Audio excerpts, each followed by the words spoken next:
You know I came through.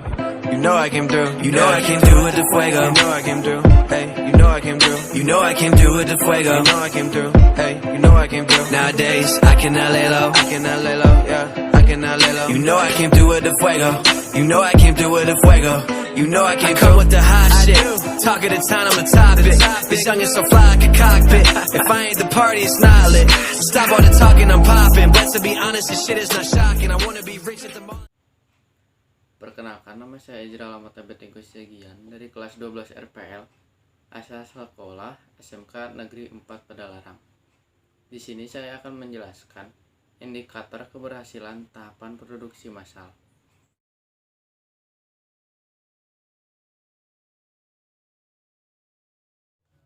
IKTPM, indikator keberhasilan tahapan produksi massal.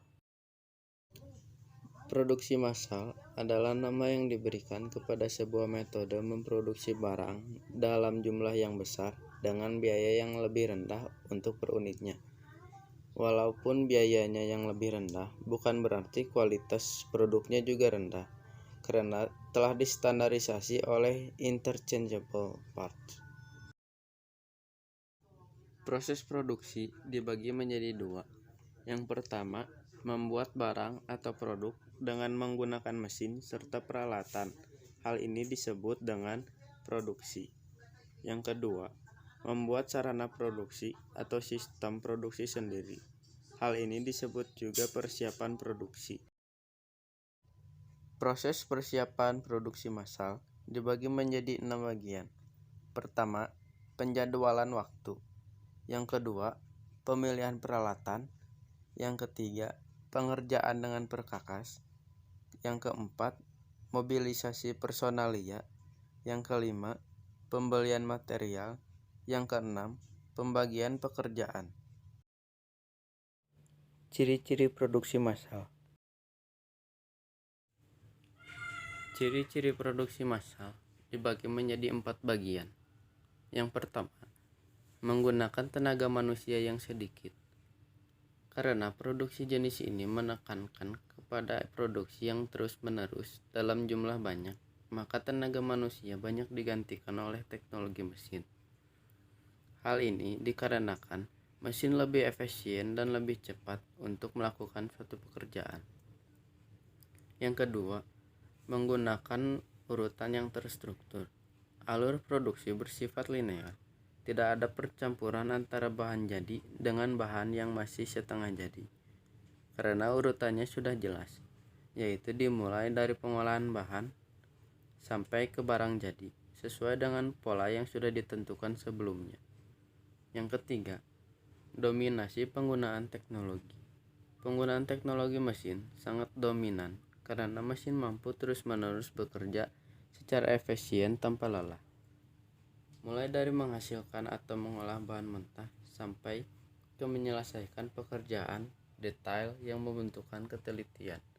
Tenaga manusia lebih banyak digunakan di bagian pengawasan dan supervisi saja.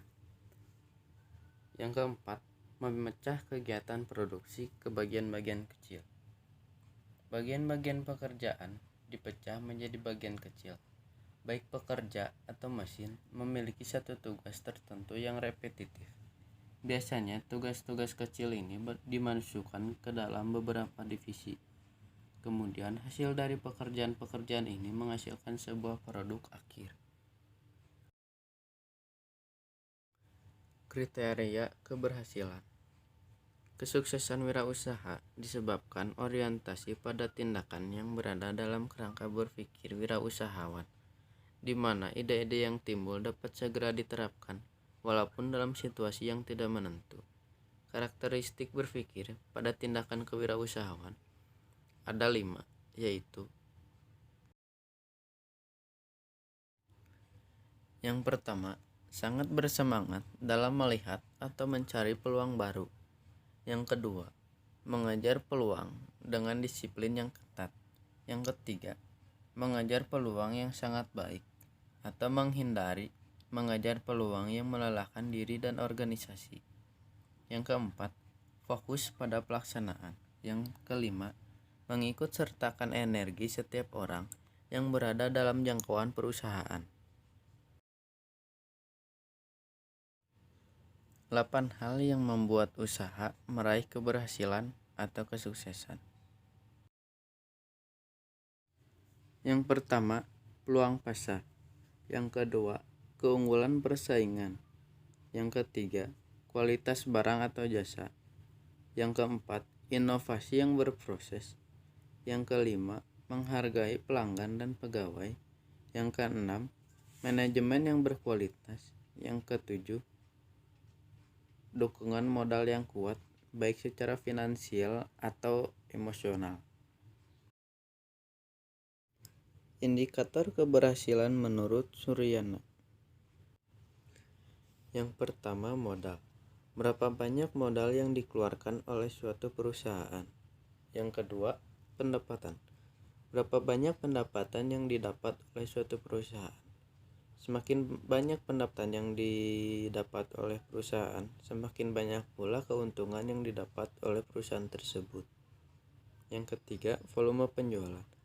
Berapa banyak produk atau jasa yang dijual oleh suatu perusahaan? Yang keempat, output produksi. Berapa banyak produk atau jasa yang dihasilkan oleh suatu perusahaan? Yang kelima, tenaga kerja.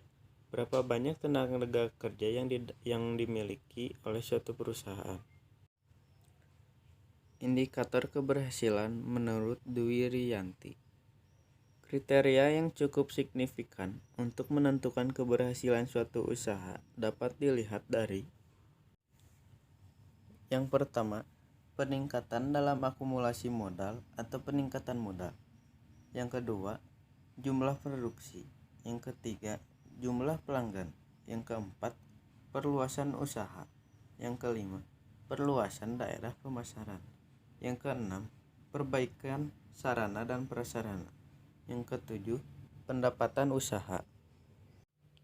Manfaat dan keuntungan dari produksi massal. Produksi massal yang dilakukan oleh perusahaan dalam usaha pemenuhan kebutuhan konsumen, maka banyak manfaat yang didapat oleh perusahaan tersebut. Beberapa manfaatnya adalah: